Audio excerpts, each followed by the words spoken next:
Hello, kids. You must be wondering by seeing this thing. What is this now? I did small friends. Now I have to do big friends. Are there bigger friends also? No. We have only small friends and big friends. Okay. Now, in big friends, again, two important things God and friend. God is what now? 10. Friend is what? We'll find according to the God. Just remember in small friends the God was 5, in big friends the God is 10. How will I remember now? Very easy. Which one is smaller from 5 and 10? 5, no? So small friends got 5.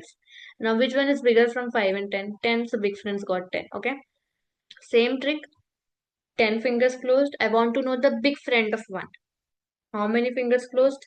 9. 1, 2, 3, 4, 5, 6, 7, 8, 9.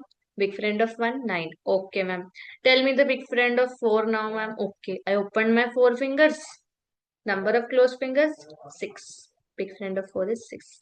Similarly, how we did the formulas for small friends, we will do the formulas for big friends also. Okay. In the next class, I'm going to tell you how to differentiate between small friends and big friends. So stay connected and recall my previous videos. Okay. See you. Bye bye.